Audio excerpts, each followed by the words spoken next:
Vamos começar a discussão nessa primeira sessão do minicurso a respeito da chamada teoria da relatividade na sua forma especial. Existem duas definições, duas formulações para a teoria da relatividade, chamada teoria da relatividade especial ou restrita e a teoria da relatividade geral. A que nós vamos ver aqui é a primeira, que diz respeito à cinemática, digamos assim, das transformações que envolvem movimentos em velocidades muito altas quando comparadas à velocidade da luz. Bem, quando nós estudamos lá em Física 1 o problema do movimento, uma das coisas que é importante na definição de um movimento, assim como, na verdade, da definição de todo o estudo de qualquer sistema físico, é a presença do referencial. Saber que um objeto está se movendo é, evidentemente, saber que ele está mudando de posição com relação a algum ponto específico. A escolha desse ponto e a escolha da forma de contar o tempo para se observar que, à medida que esse tempo evolui, o objeto muda de posição, é o que define para a gente um referencial.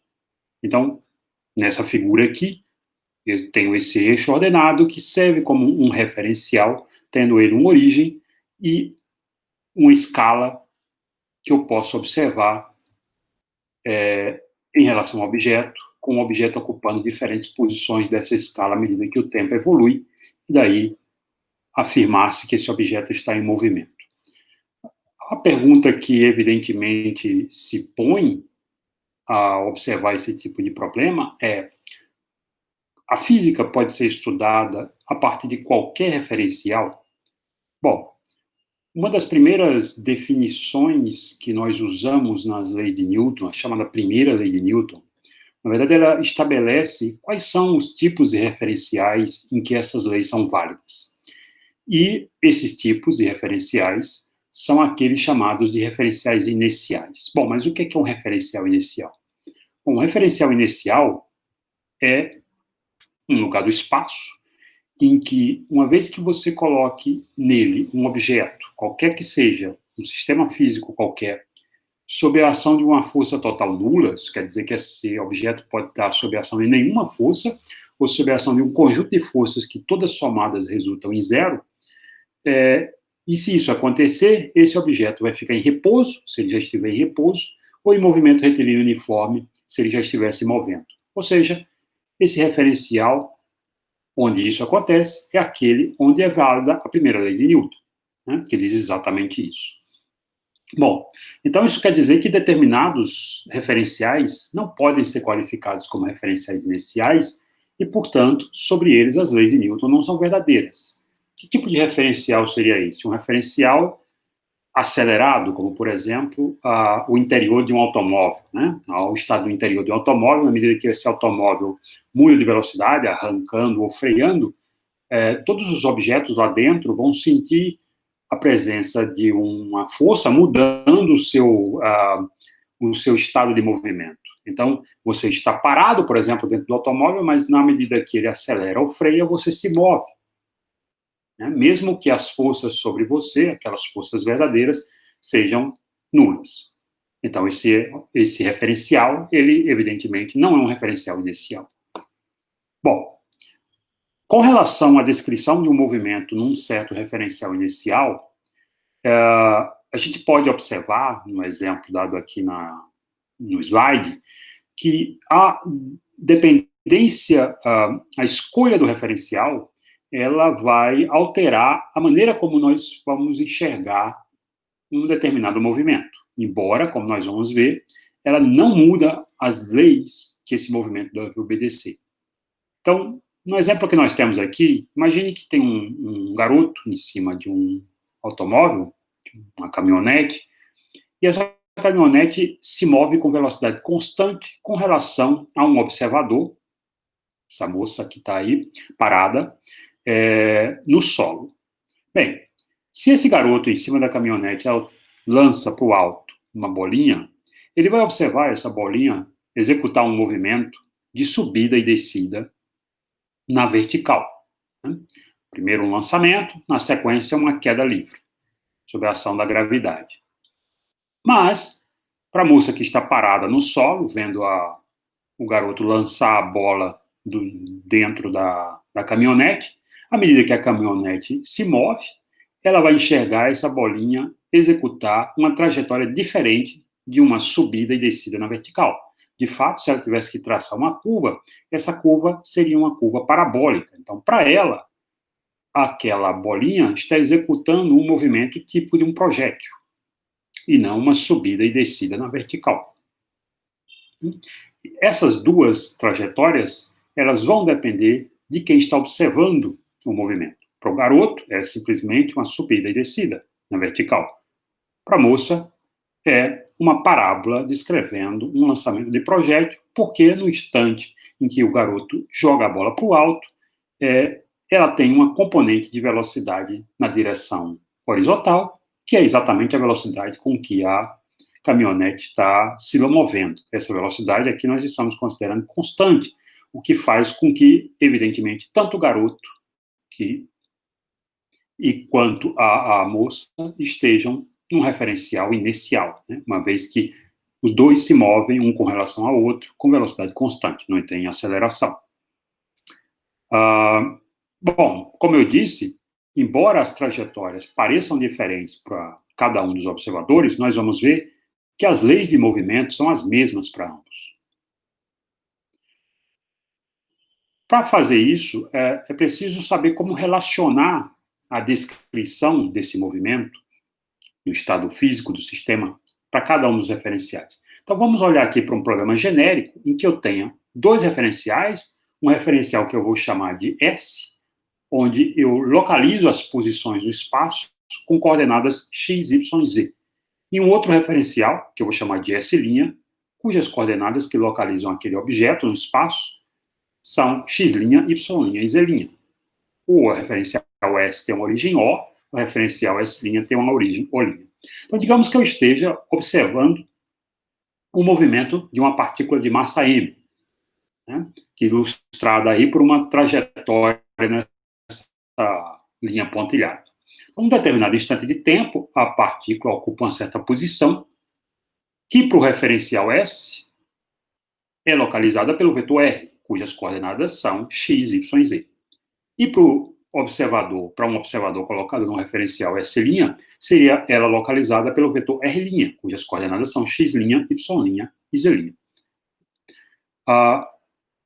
Em princípio, eu precisaria também dizer que o observador no referencial S observa o movimento da partícula M usando um tempo t, enquanto que o observador S' usa um tempo t'. Bom, nós vamos ver mais na frente que, no caso da chamada relatividade de Galileu, que é o que nós vamos estudar agora, esses dois valores de tempo para cada referencial, na verdade, são o mesmo. Então, existe um único tempo que vai ser chamado simplesmente t. Tudo bem? Bom, ao olhar nesse instante preciso de tempo a posição da partícula localizada pelos vetores R e R', e sabendo que os dois referenciais se movem um com relação ao outro com velocidade constante, e nesse instante de tempo a posição de um com relação à outra é localizado por esse vetor Rzão maiúsculo, né, eu posso usar uma simples soma vetorial, uma regra de soma vetorial, para mostrar que R e R' se relacionam da seguinte maneira, como essa equação mostra, né, uma vez que, usando a regra de soma vetorial, eu tenho que esse vetor R é originado da soma do vetor Rzão com o vetor R'. Então, é verdade isso daqui.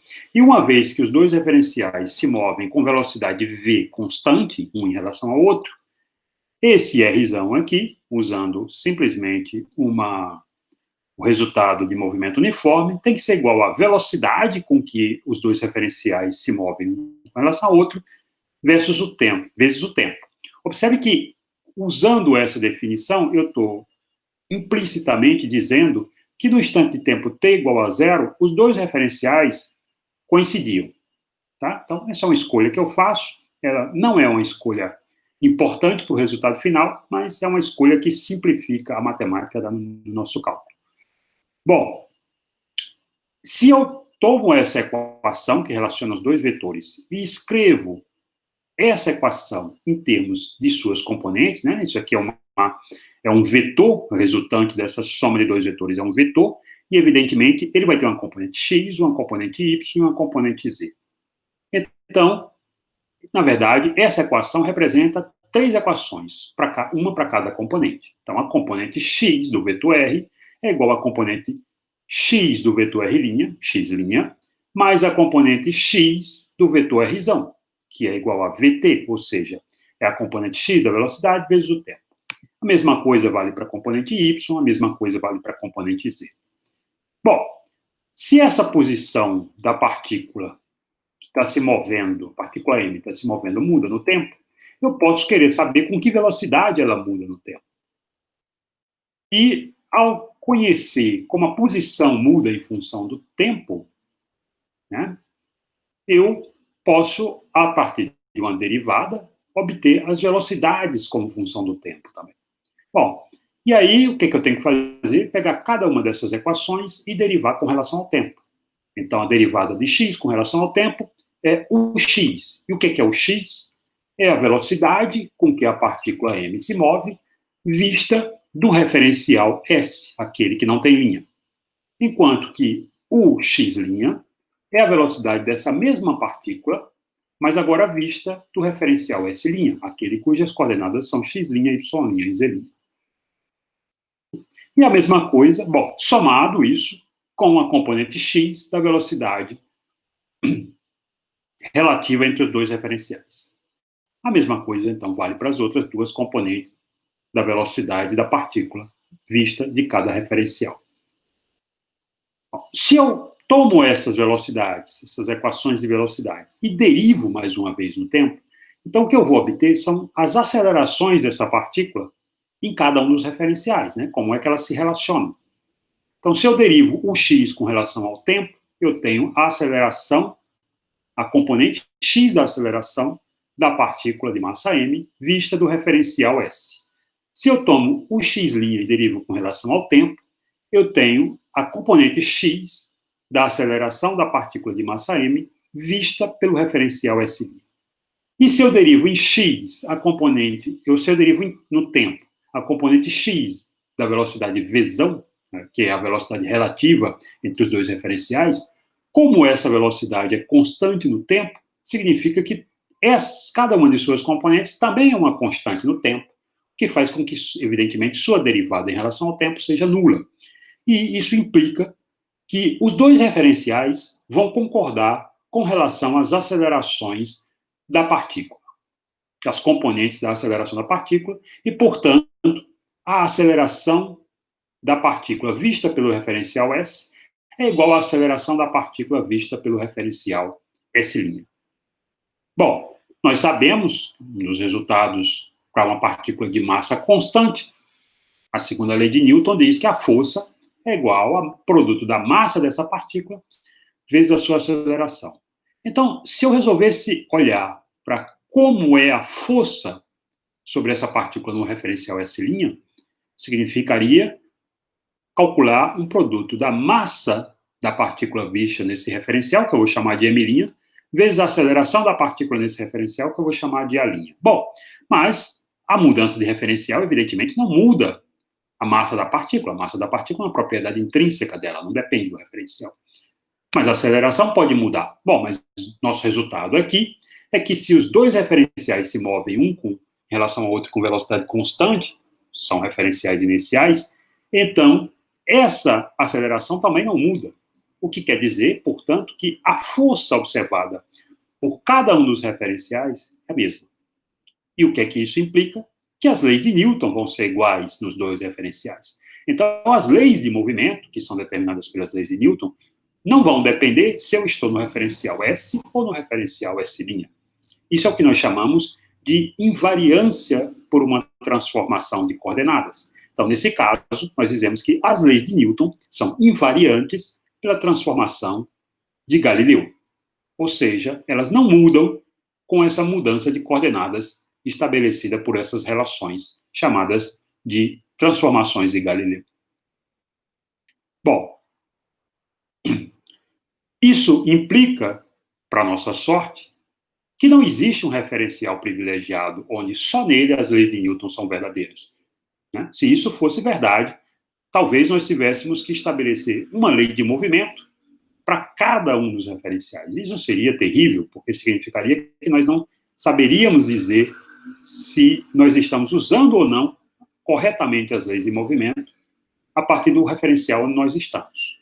Bom, mas como isso não é verdade, ou seja, todos os referenciais satisfazem as leis de Newton, então as leis de Newton são verdadeiras para todos os referenciais iniciais. E as relações entre esses referenciais, dois deles, são estabelecidas pelas chamadas transformações de Galileu, aquele conjunto de equações entre as coordenadas de cada referencial que nós vimos antes, e que diz que o tempo é o mesmo para todos os referenciais também.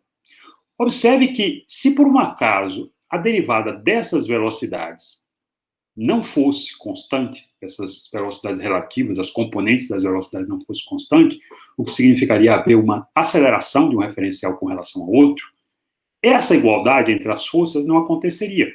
E nós teríamos, então, um referencial não inicial. Como vocês vão poder ver nas notas que eu deixei para vocês com detalhes a respeito desses cálculos, a presença de uma aceleração entre os referenciais cria uma espécie de força extra no problema, de maneira que, para a gente usar as leis de Newton nesse referencial, é preciso considerar uma força que não existe de verdade sobre a partícula, mas está presente apenas pela aceleração de um referencial com relação ao outro, que é o que nós chamamos de força fictícia.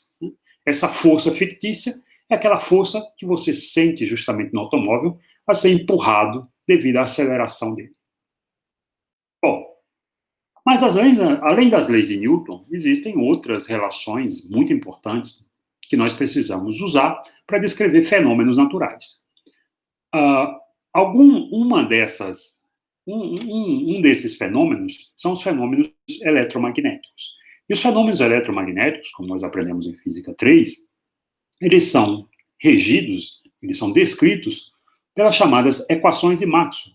Né? Talvez vocês não lembrem por esse nome, mas elas vêm na forma de 4 equações, que talvez seja mais familiar a vocês, chamadas de a lei de Gauss, que dá origem à lei de Coulomb, que diz que o fluxo do campo elétrico ao longo de uma superfície é proporcional à quantidade de carga no interior do volume que é limitado por essa superfície.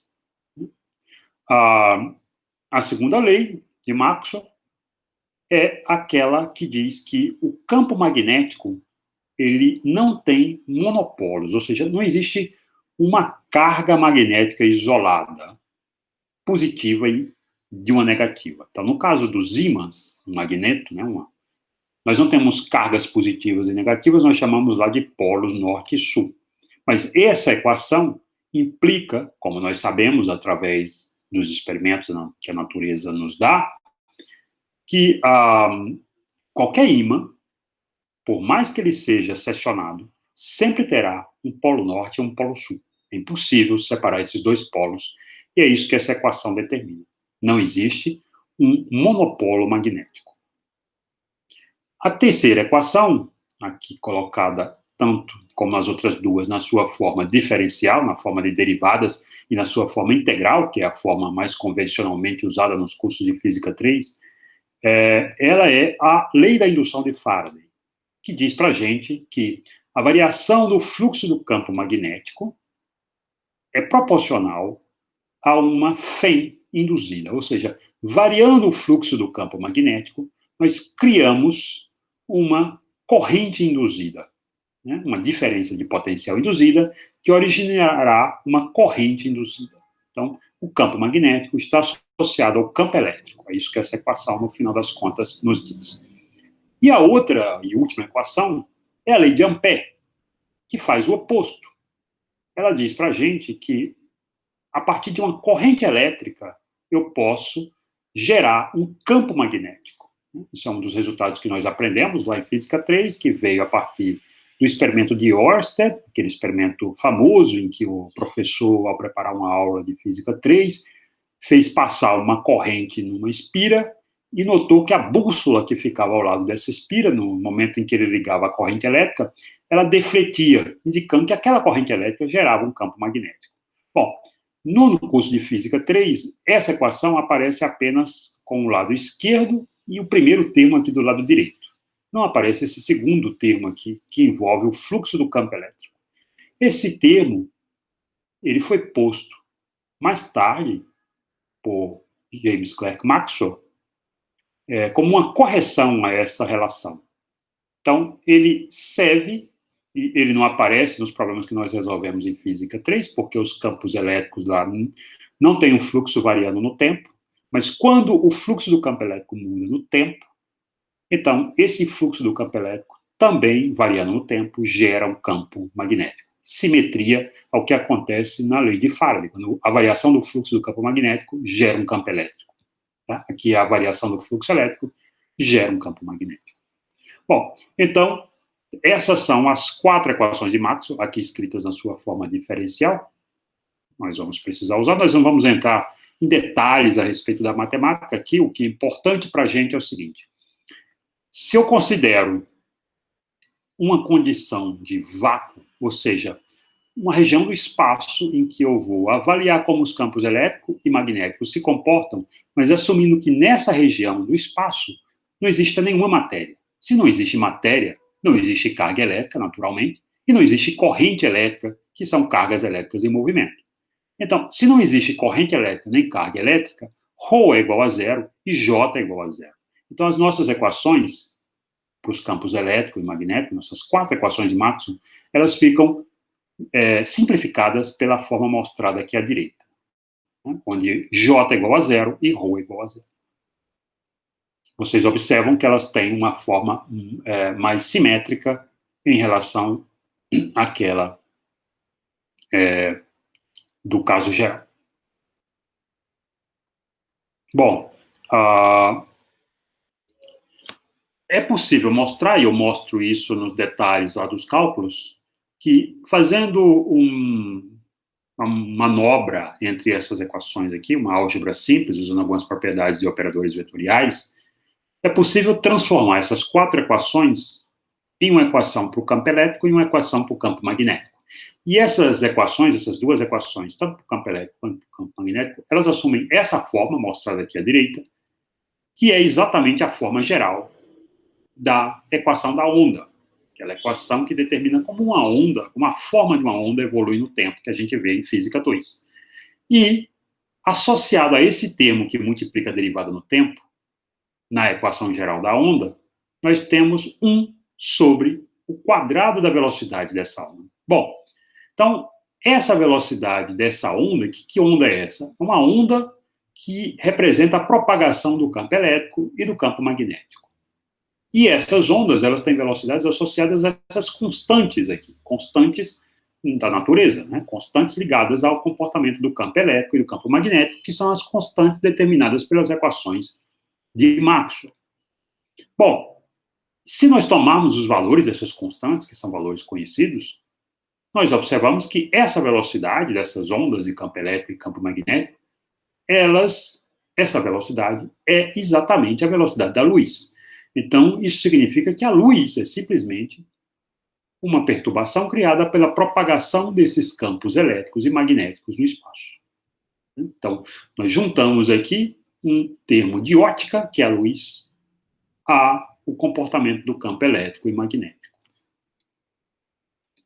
Bom, ocorre que, se as leis de Maxwell são aquelas que determinam como esses campos se comportam no espaço, variando em posição e tempo, e o comportamento desses campos dá origem à luz que se propaga, uma radiação, né, que nesse caso é a luz que se propaga no espaço, nós poderíamos nos perguntar o seguinte: assim como as leis de Newton, as equações de Maxwell são invariantes por uma transformação de Galileu, se eu usar aquelas relações entre 2 referenciais, o referencial S e o referencial S', vão observar um fenômeno eletromagnético a partir do mesmo conjunto de relações, nesse caso das equações de Maxwell? Bom, e a resposta é não. Não. Se eu uso essas transformações de Galileu nas equações de Maxwell, o referencial S vai ter um conjunto de equações, que pode ser aquelas equações que eu mostrei antes, mas nesse caso o referencial S' se movendo com relação ao referencial S, nesse caso aqui do exemplo que nós vamos dar e que nós vamos usar de agora em diante, com o movimento apenas ao longo da direção X, por isso aqui nem Y nem Z mudam, mas nesse caso, nós vamos ver que as equações que descreveriam um certo fenômeno eletromagnético no referencial S' não teriam a mesma cara das equações de Maxwell válidas no primeiro referencial. Bom, então, isso é fácil, embora eu esteja anunciando aqui sem demonstrar, mas uma coisa simples de perceber é o seguinte: nós vimos que as velocidades, por causa dessas transformações, mudam entre os dois referenciais, né? As velocidades com que um objeto se move ou se propaga vai ser observado de maneira diferente por cada um dos referenciais. Então, se eu olho lá para aquelas relações de velocidades, digamos que eu tenho uma onda eletromagnética se propagando no referencial S, e nós vimos que ela se propagaria com velocidade c ao satisfazer as equações de Maxwell, que é a velocidade da luz. Bom, mas aquelas relações entre velocidades que nós vimos antes, e diz que o referencial S', né, veria a velocidade da luz, nesse caso, como c menos a velocidade com que um referencial se afasta em relação ao outro. Ou seja, tem uma velocidade menor do que a velocidade da luz. Se os dois referenciais se aproximassem um do outro, então, ao invés de ter um menos aqui, eu troco o sinal da velocidade, porque agora ela muda de sentido, e aí o que meu resultado seria que a velocidade da luz medida no referencial S' seria c mais a velocidade de um referencial com relação ao outro. Ou seja, dependendo se eu estou me aproximando ou se afastando, a velocidade da luz vai ter valores diferentes, mas, de qualquer maneira, se afastando ou se aproximando, cada referencial vai medir uma velocidade da luz distinta. Bem, mas isso é incoerente com o resultado que nós obtivemos antes, porque nós vimos que, por causa das equações de Maxwell, a velocidade da luz depende de constantes. Então, ela não deveria mudar com relação aos referenciais, porque essas constantes não deveriam mudar, a não ser que as equações mudassem. Então, isso significa o quê? Bem, esse resultado sinaliza para 3 possibilidades. Na primeira possibilidade, eu admito que as transformações de Galileu estão corretas, as equações de Maxwell também estão corretas, mas, infelizmente, o princípio de relatividade não se aplica a todas as leis físicas. O que é que isso quer dizer? Bom, não é verdade que qualquer referencial pode ser usada para descrever um determinado fenômeno físico usando as mesmas leis da física. Então, existiria um certo referencial especial, que naquela época se chamou de éter, onde apenas nele a velocidade da luz vale c, no vácuo. Né? A velocidade da luz no vácuo vale c.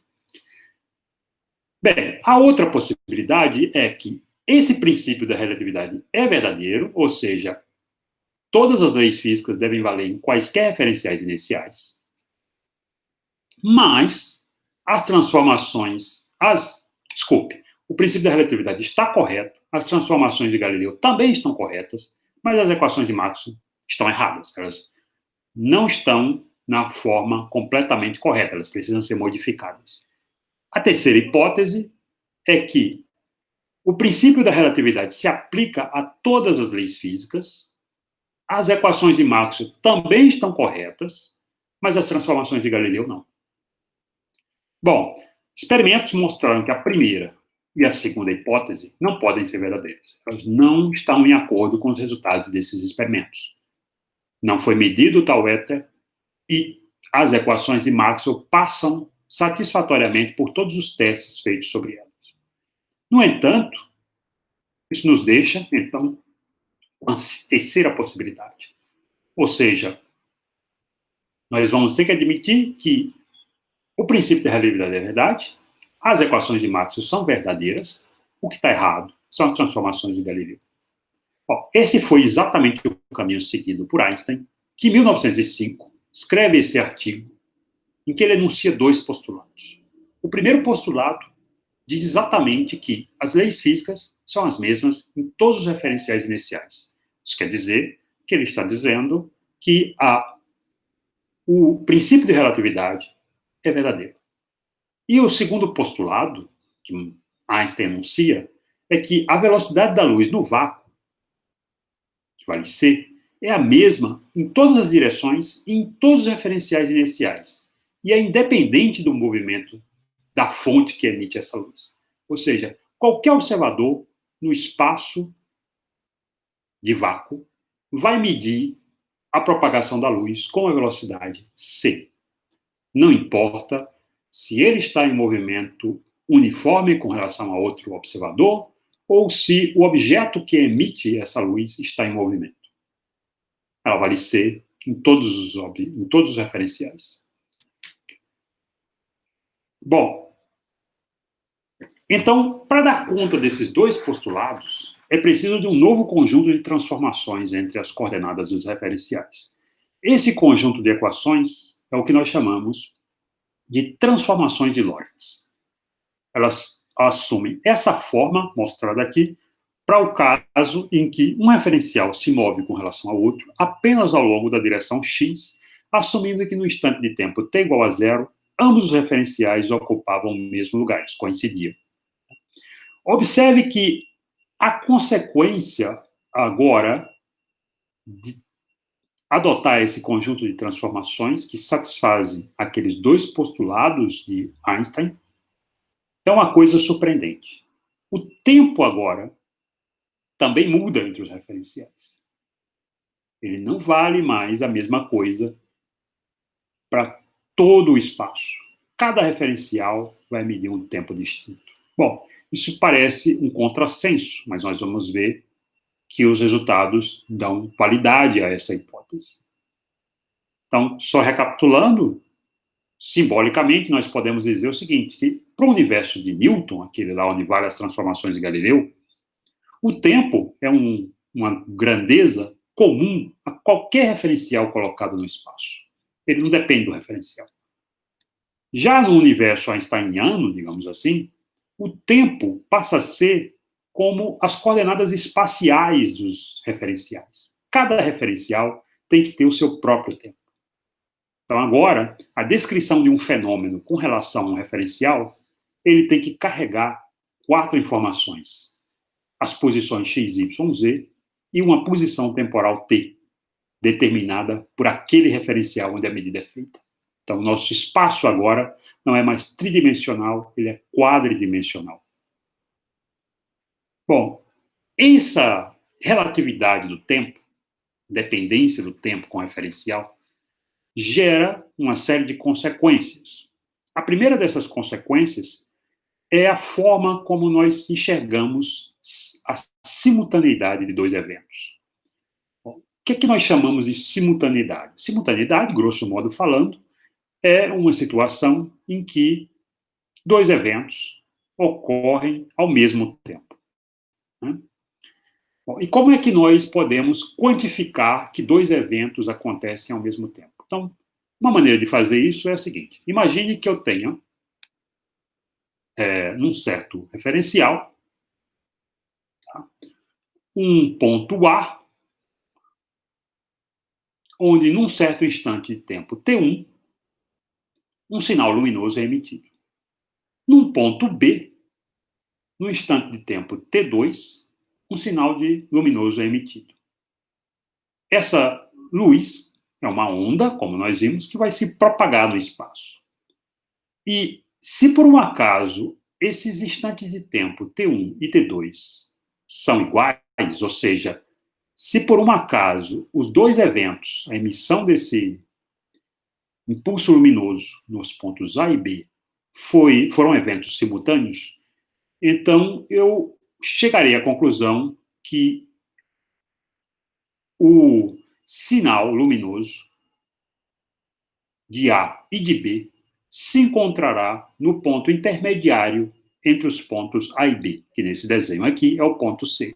Se isso acontecer, se a onda se propagando a partir de A e a onda se propagando a partir de B se encontrarem no ponto C, que é o ponto intermediário entre A e B, então eu concluo que o evento em A e o evento em B foram eventos simultâneos.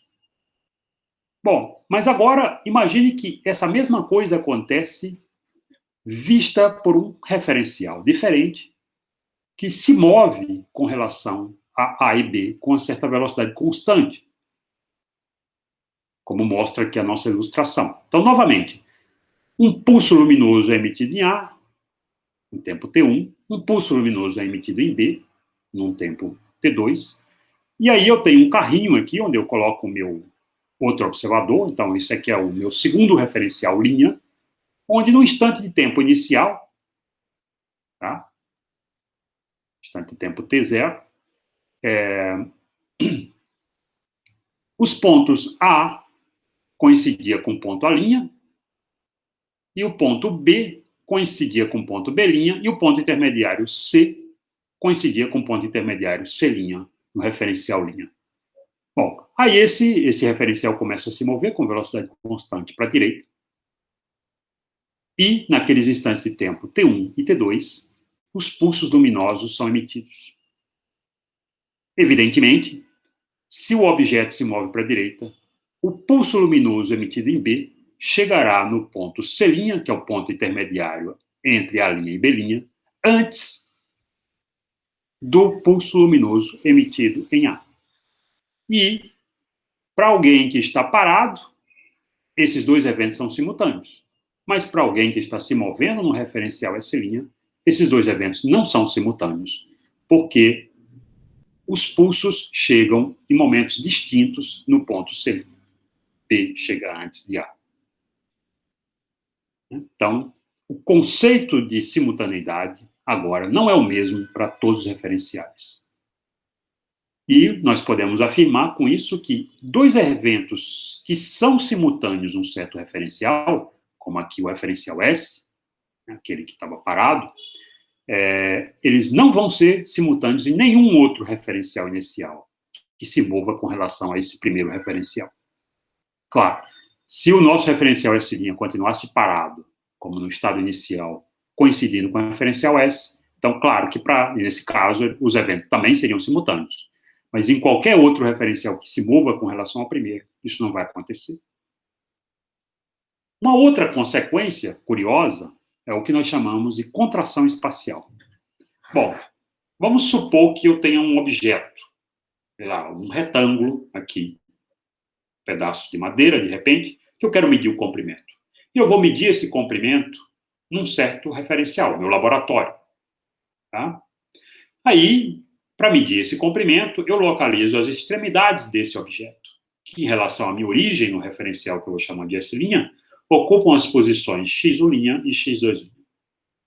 E nesse referencial, onde o meu objeto está em repouso, o comprimento, chamado de comprimento próprio, que é o comprimento medido no referencial onde o objeto se encontra em repouso, vale x2' menos x1', né? A posição da extrema direita menos a posição da extrema esquerda. Então, isso me dá o comprimento do objeto medido nesse referencial, que eu chamarei de comprimento próprio, porque ele foi medido no referencial onde ele se encontrava em repouso. Agora, suponha que eu tenha um segundo referencial, que eu vou chamar de S, e o referencial S', onde o objeto se encontra em repouso, se move com relação a S com velocidade constante v. Aí eu posso me perguntar o seguinte: se a medida do comprimento desse objeto no referencial S' foi L0, quanto é a medida desse comprimento no referencial S? Bom, para fazer essa determinação, eu vou simplesmente usar as transformações de Lorentz, relacionando as posições x1 e x2' com o que seria a posição x1 e x2 no referencial S. Né? Então, se eu tomo as transformações de Lorentz, eu tenho que x1' e x2' se relacionam com x1 e x2 dessa forma aqui. ok? Onde V aqui é a velocidade com que um referencial se afasta em relação ao outro. Bom, ao fazer isso, ao determinar dessa maneira essas posições, através dessas transformações, sendo que esse fator gama é igual a 1 menos a raiz quadrada de 1 menos V sobre C ao quadrado, observe o seguinte, que esse fator gama, ele vai ser um fator importante nos nossos estudos, porque ele determina o grau de relatividade que um movimento tem que levar em conta para saber se esse movimento precisa ser descrito pelas transformações de Lorentz ou pode ser descrito pelas transformações de Galileu. Então, nós vemos que, à medida que V é muito menor que a velocidade da luz, C, ou seja, para velocidades muito baixas comparadas com a velocidade da luz, a razão V sobre C é praticamente zero e gama é praticamente igual a 1. Se a velocidade se aproxima de C, essa razão aqui se transforma num número muito pequeno e gama, desculpe, essa desigualdade aqui, essa diferença aqui se transforma num número muito pequeno e gama tende para um número muito grande. Tende para infinito quando V é igual a C.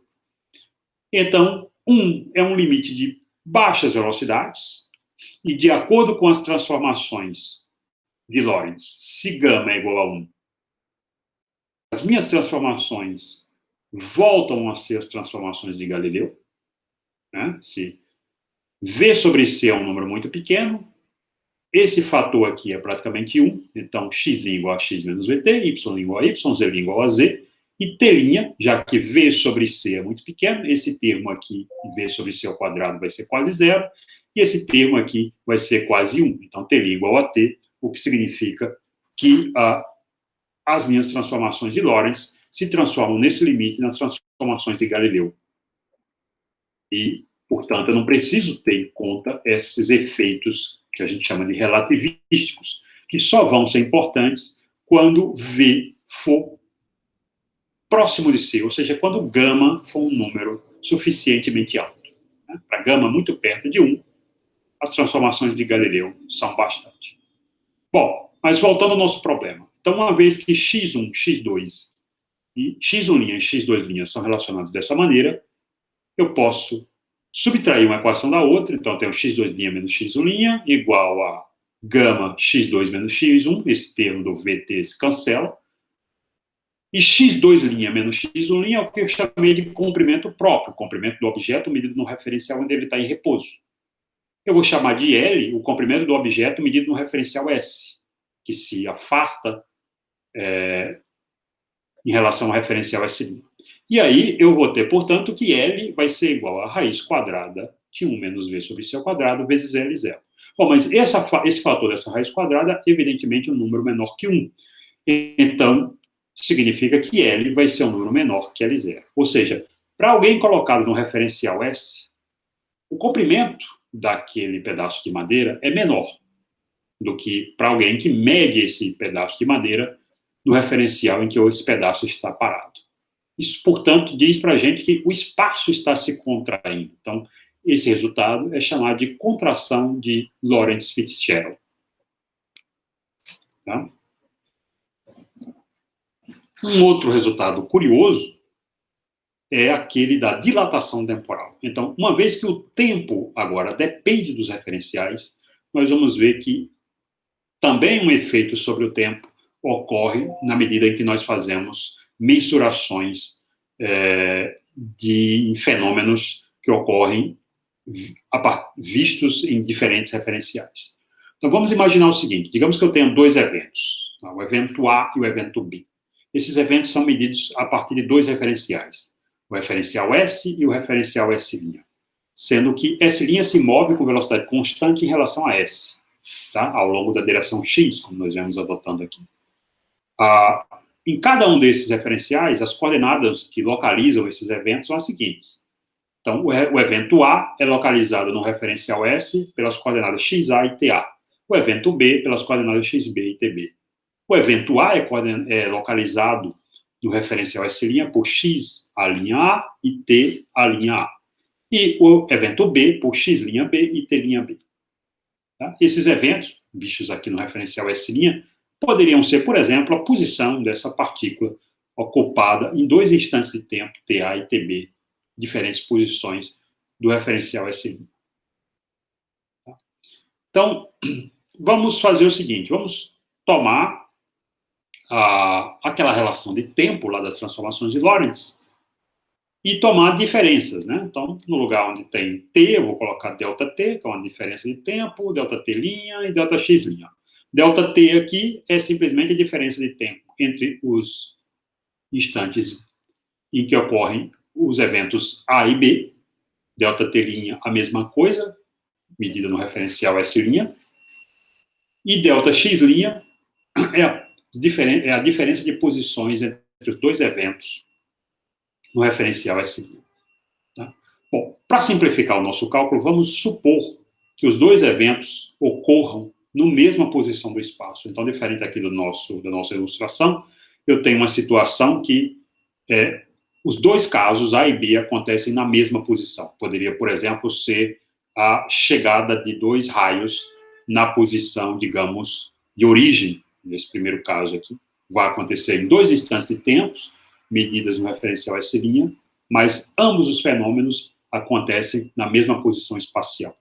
Então, se isso é verdade, ΔX' é zero, e aí o meu resultado é que o intervalo de tempo entre esses dois eventos, medido no referencial S, é igual a γ vezes o intervalo de tempo medido no referencial S'.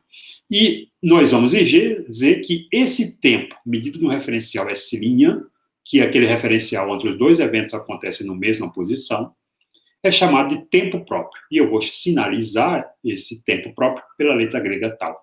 Então, o intervalo de tempo entre os dois fenômenos, ocorrido no referencial S, é igual a tal, dividido pela raiz quadrada de 1 menos VC ao quadrado. Como esse número é menor que 1, então isso significa que esse intervalo de tempo, medido no referencial S, tem que ser maior do que o intervalo de tempo medido no referencial S'. Então, é como se o tempo estivesse se dilatando para quem está no referencial S. Bom, isso parece algo de ficção científica, mas, de fato, esse é um fenômeno extremamente importante que deixa rastro em um fenômeno observado pelos cientistas da natureza. Então, uma das coisas que justifica esse resultado é o seguinte resultado que vem a partir do comportamento de uma partícula elementar chamada muon. Né? Esses muons são partículas elementares que chegam ao planeta Terra através do bombardeamento do planeta por raios cósmicos, raios que vêm de fora do planeta, e que chegam com velocidades altíssimas na nossa atmosfera, e essas partículas, muitas vezes, elas colidem com núcleos da atmosfera. Né? Esses muons, eles são partículas que têm a mesma carga do elétron, mas são muito mais pesadas, são 200 vezes mais pesadas que o elétron. Bom, e ao colidir,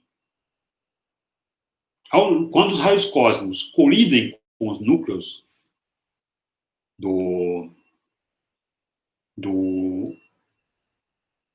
da atmosfera, se forma uma cascata, um conjunto de partículas que são esses muons.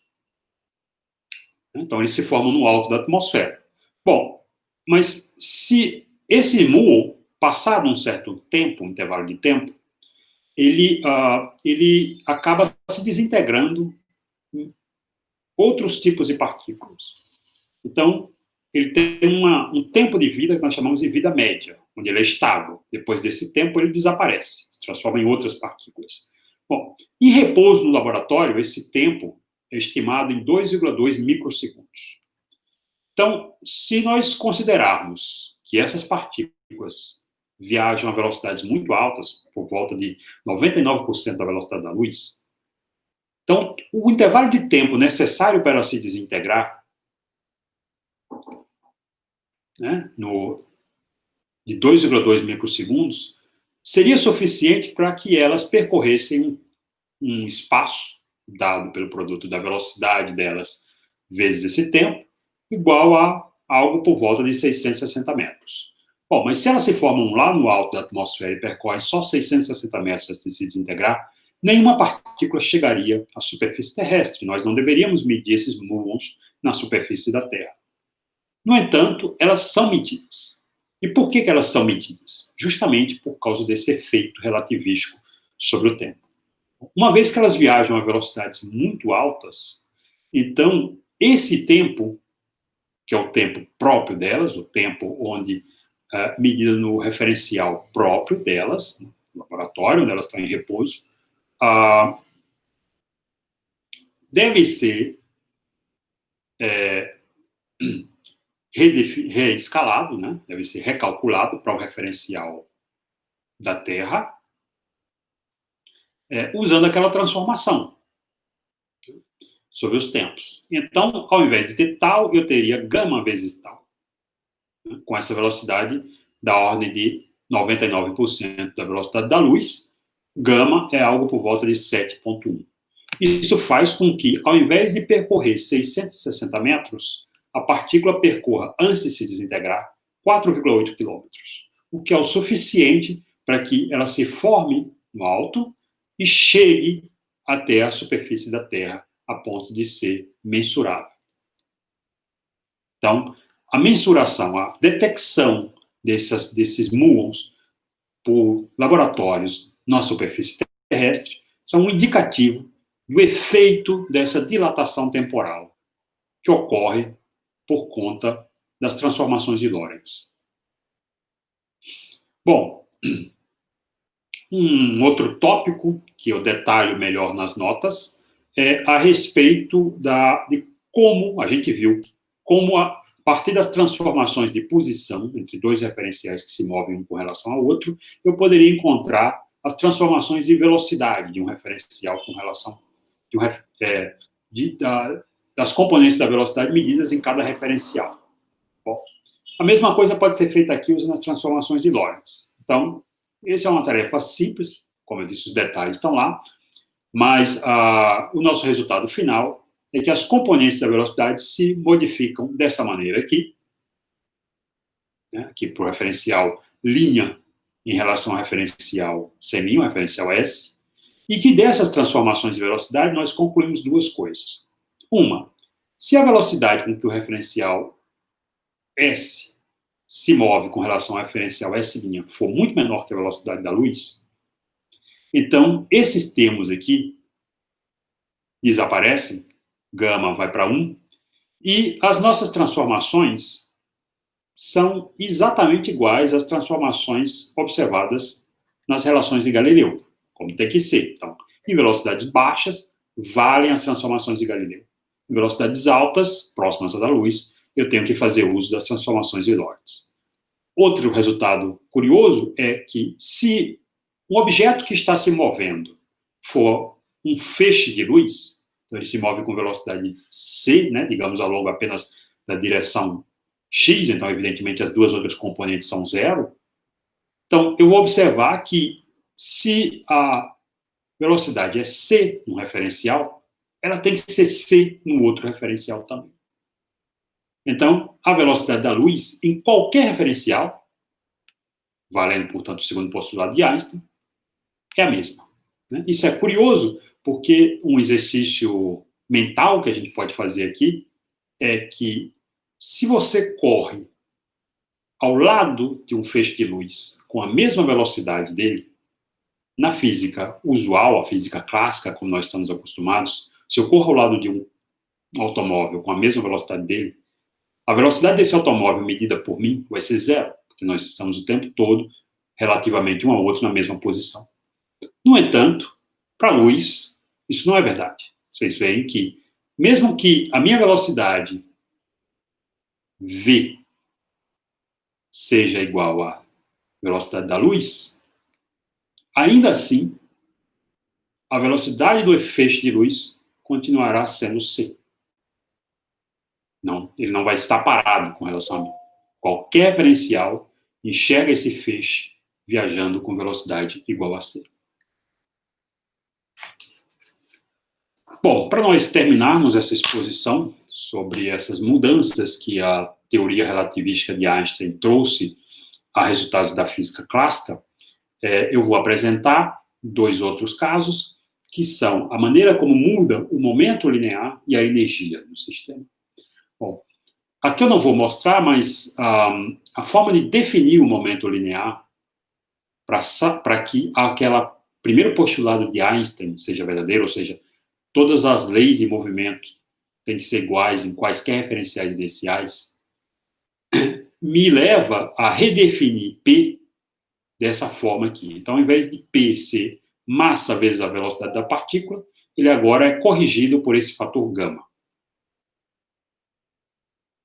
Ok? Isso é obtido a partir de um processo de colisões em que, como a gente vê em Física 1, o processo de colisão é aquele que conserva o momento. Então, a definição que garante essa conservação relativística, ou seja, para objetos que viajam com velocidade muito altas, a forma que eu tenho que garantir a conservação do momento é definido dessa maneira aqui. Bom, por outro lado, eu sei do teorema energia-trabalho, da física clássica, que a variação da energia cinética é igual ao trabalho executado por uma força para levar a partícula de um ponto inicial até um ponto final. E esse trabalho é igual à mudança de energia cinética entre o ponto inicial e o ponto final. Muito bem. Por outro lado, o trabalho, eu sei que é igual à integral do produto escalar da força ao longo desse caminho com o vetor de deslocamento ao longo desse caminho. Bom, então, eu posso usar essa definição de momento para calcular a força, posso fazer essa integral, todos esses cálculos estão feitos nas notas, e daí, se eu assumir que o ponto inicial é um ponto tal que a partícula se encontrava em repouso e, portanto, a energia cinética dela naquele ponto era nula, o meu valor da energia cinética no ponto final vai ser dado por essa relação aqui. Então, eu tenho um primeiro termo, que envolve a velocidade da partícula, e tenho aqui esse segundo termo, mc ao quadrado. Esse segundo termo, que não depende da velocidade da partícula, esse segundo termo é chamado de energia de repouso, justamente porque ele está dissociado do movimento da partícula. Tá? Então, agora a minha energia cinética contém um termo associado ao movimento da partícula e um termo extra que está associado a essa energia de repouso, que de certa maneira está ligada diretamente à massa da partícula. Então, o próprio fato da partícula ter uma massa exige uma certa energia, que é essa energia de repouso, mc quadrado. Né? A famosa relação de Einstein é igual a mc quadrado.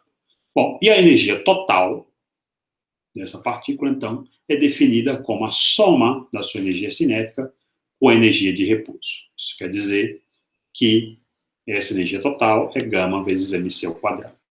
Através de um certo algebrismo, eu posso reescrever essa expressão da energia, também mostrada nas notas, em função do momento linear, dessa forma aqui.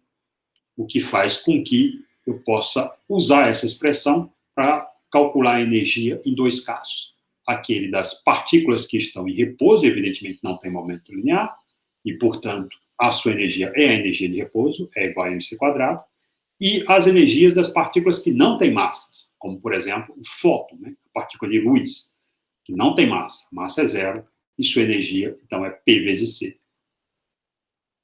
Bom, nesse gráfico, nós mostramos como a definição da energia cinética clássica de 1/2 de m vezes u ao quadrado e a nova definição da energia relativística se distinguem uma da outra. Então, em baixas velocidades comparadas à velocidade da luz, aqui até por volta de 0,3 vezes a velocidade, 30% da velocidade da luz, observe que as duas curvas coincidem perfeitamente. À medida que eu chego em metade da velocidade da luz, elas começam a se separar. Enquanto a azul, que representa o resultado clássico, pode crescer indefinidamente em função da velocidade, e essa velocidade não está limitada, ela pode atingir qualquer valor, mesmo valores acima da luz, a energia relativística, ela tende ao infinito quando a velocidade se aproxima da velocidade da luz, né? Uma vez que aquele gama tende a infinito. Isso quer dizer que eu precisaria de uma velocidade, de uma energia infinita para levar uma partícula de massa m até a velocidade da luz. Então, eu não consigo fazer isso. A velocidade da luz, portanto, é o caso limite, quando a massa da partícula é zero, a ser atingida. Nada além da velocidade da luz pode ser atingido para um corpo material.